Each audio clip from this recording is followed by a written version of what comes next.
आज मनाई जा रही है साल की सबसे बड़ी देवोत्थान एकादशी। शुरू हो रहे हैं मंगल कार्य। 4 महीने में युग निद्रा से भगवान विष्णु के जागने की है मान्यता। देव उठनी एकादशी इसलिए पड़ा नाम। भगवान विष्णु की पूजा करने और व्रत रखने से पूरी होती है मनोकामनाएं। सभी 24 एकादशी में सबसे महत्वपूर्ण है देवोत्थान एकादशी। शालिग्राम तुलसी विवाह का भी होता है आयोजन। देवउठनी 1100 और प्रबोधनी एकादशी के नाम से जाना जाता है दिन। पूजा अर्चना के साथ करने का विशेष महत्व। जम्मू कश्मीर के राजौरी में हाईटेक हुआ सरकारी अस्पताल। लगाई गई एडवांस टेस्टिंग मशीन। निःशुल्क किया जा रहा है टेस्ट। छत्तीसगढ़ के रायपुर में राष्ट्रीय जनजातीय नृत्य उत्सव की धूम। टैटू बनवाते नजर आए लोग। रायपुर में चल रहे डांस फेस्टिवल में मालदीव के आदिवासी समुदाय ने बांदिया समय प्रसिद्ध हिंदी गानों पर डांस किया। उड़ीसा के ढेंकनाल पहुंचे केंद्रीय मंत्री धर्मेंद्र प्रधान। बाजी राउत फुटबॉल टूर्नामेंट का उद्घाटन किया। शिवलून पहुंची अयोध्या से निकली श्री राम राज्य रथ यात्रा। भक्तों ने भव्य स्वागत किया। गुरु नेशनल पार्क में लाए गए चीतों के नामकरण के लिए हुए ऑनलाइन प्रतियोगिता। 8 चीतों के लिए सुझाए गए 11,000 से ज्यादा नाम। मन की बात कार्यक्रम में प्रधानमंत्री मोदी ने आह्वान किया था। मध्य प्रदेश के इंदौर में 4 साल के बच्चे का अनोखा टैलेंट। दोनों हाथों से लिखने की प्रतिभा ने लोगों को हैरान कर दिया। राजस्थान के बारे में मुख्यमंत्री अशोक गहलोत ने खिलाड़ियों का सम्मान किया। कई विकास कार्यों का भी लोकार्पण और शिलान्यास।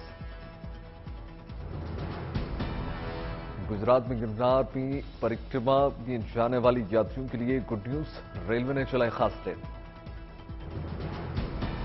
उत्तर प्रदेश के मथुरा में कंशा मेले की देखिए धूम। भारी संख्या में भीड़।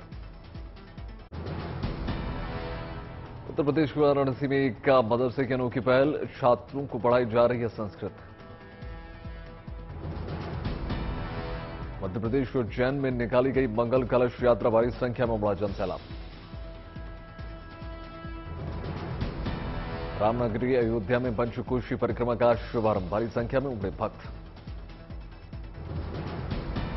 मुंबई पुलिस केंद्रीय मंत्री जितेंद्र सिंह सिम्बायोसिस अंतर्राष्ट्रीय विश्वविद्यालय में बायोमेडिकल रिसर्च पर राष्ट्रीय सम्मेलन का उद्घाटन किया।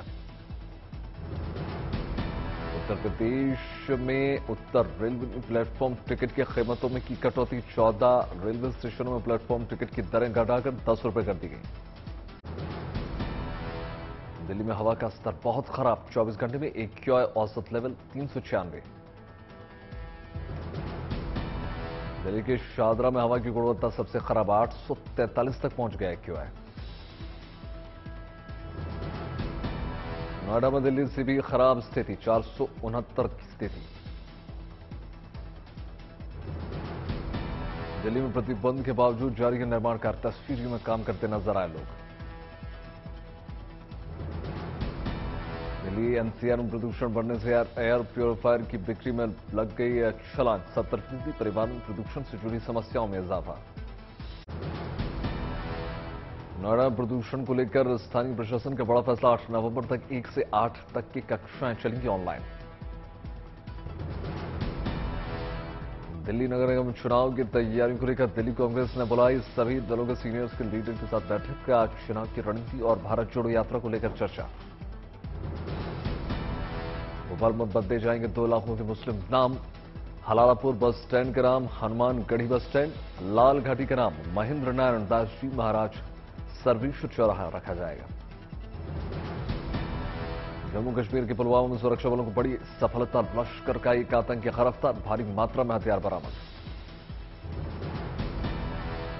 पुंछ के दिगवार में बड़ी घुसपैठ को सेना ने किया नाकाम। सूत्रों के मुताबिक 3 आतंकवादियों का हुआ सफाया। मारे गए आतंकियों से हथियार बरामद।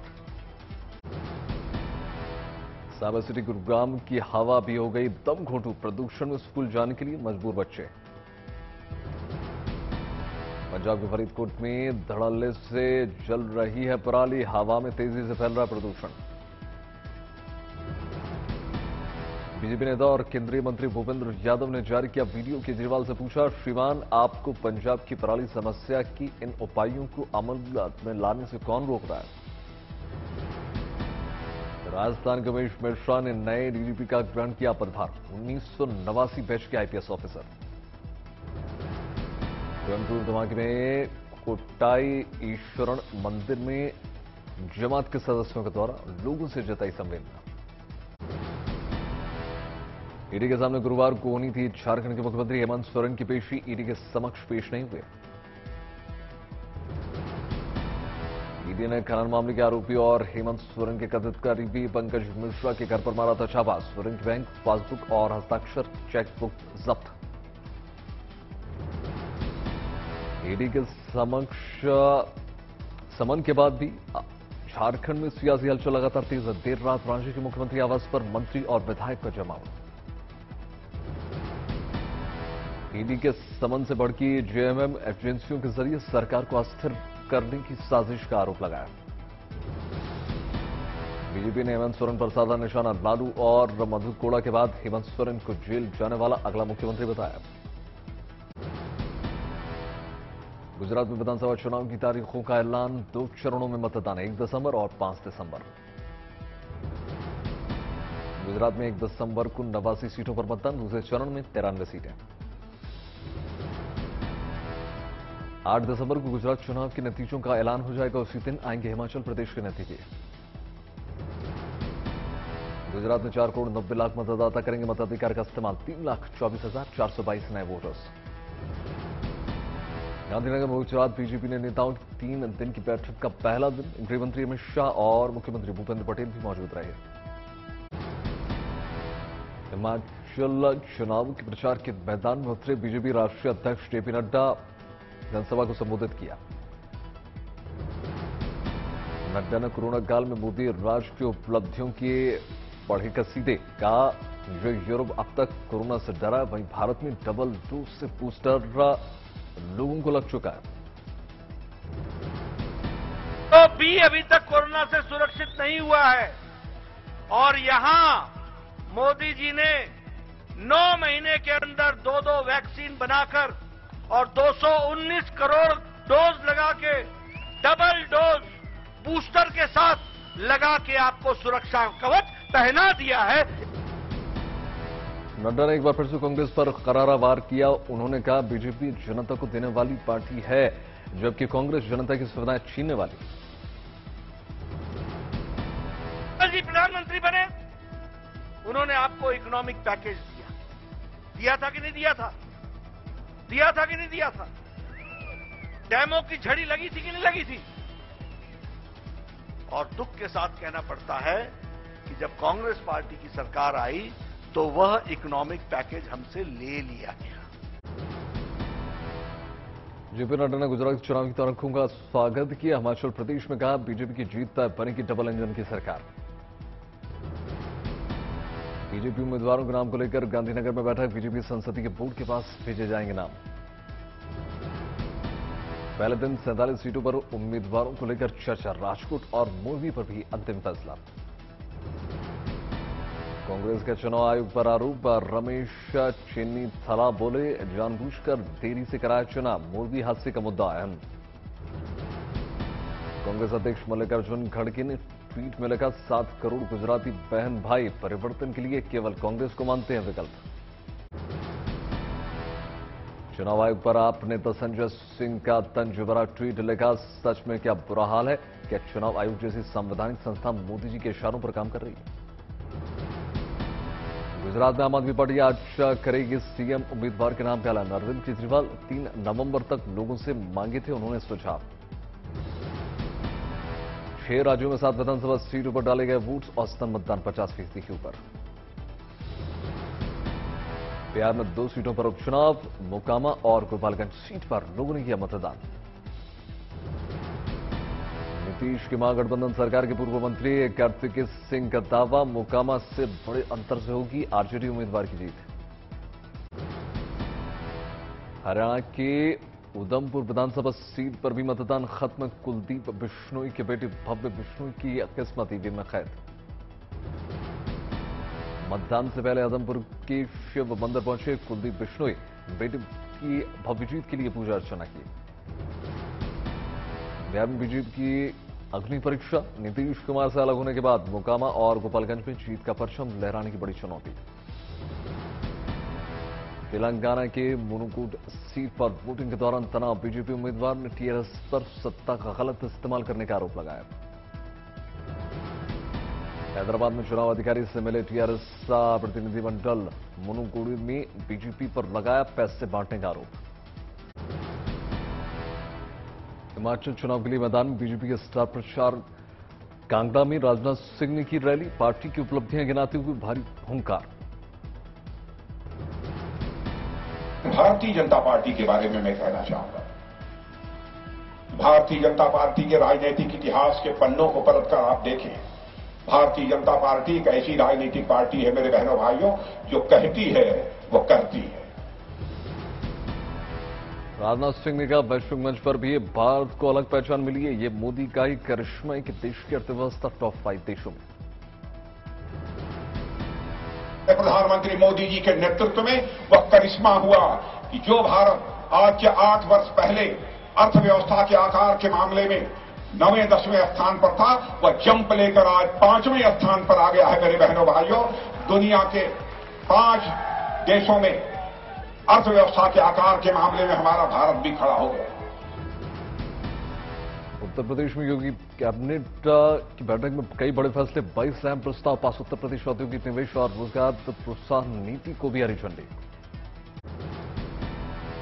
हिमाचल विधानसभा चुनाव में कुल्लू की चारों सीट पर बीजेपी के खिलाफ बगावत, बतौर निर्दलीय चुनाव लड़ रहे हैं बागी। शिवराज सिंह चौहान पर कांग्रेस ने लगाए मध्य प्रदेश के हर शख्स पर 41,000 कर्ज डालने का आरोप, लगाए शिवराज के नाम क्यूआर कोड के पोस्टर। शिमला में कांग्रेस नेता आनंद शर्मा ने जयराम सरकार पर साधा निशाना, कहा बढ़ती बेरोजगारी से आम जनता परेशान।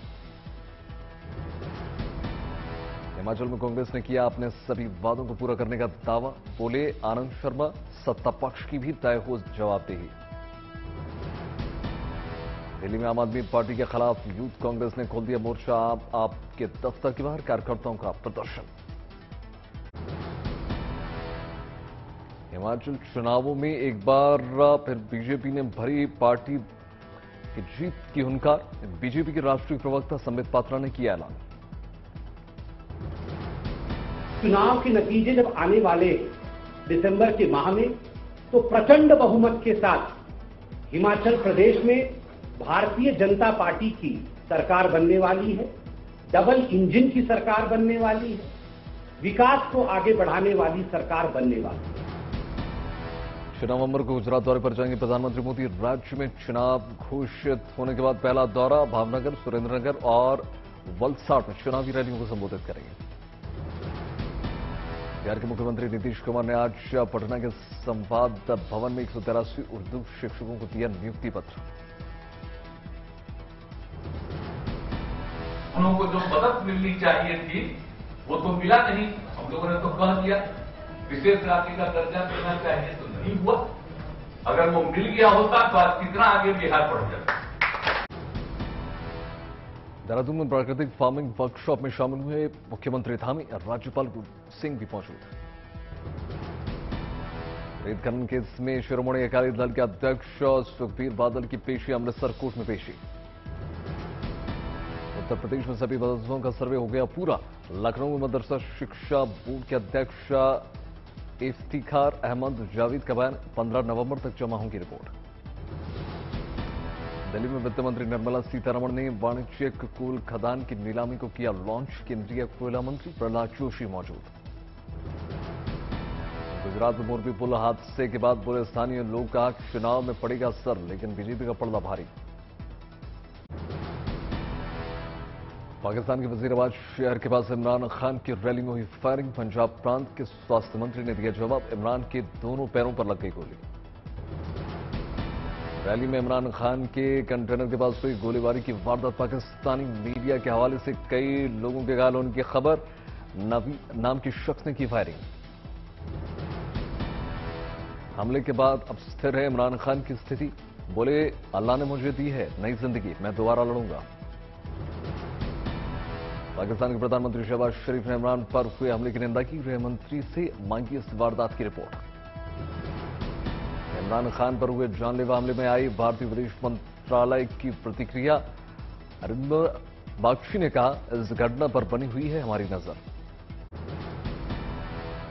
राष्ट्रपति जो बाइडेन ने अमेरिकी लोकतंत्र के खतरे में होने की कई बात। पूर्व राष्ट्रपति ट्रंप के चुनाव नतीजों को नकारने और उकसावे वाली हिंसा को बताया खतरनाक। पूर्व अमेरिकी राष्ट्रपति बराक ओबामा ने फोनिक्स में की रैली। मध्यप्रदेश चुनावों में पार्टी उम्मीदवारों को जिताने के लिए झोंकी अपनी ताकत।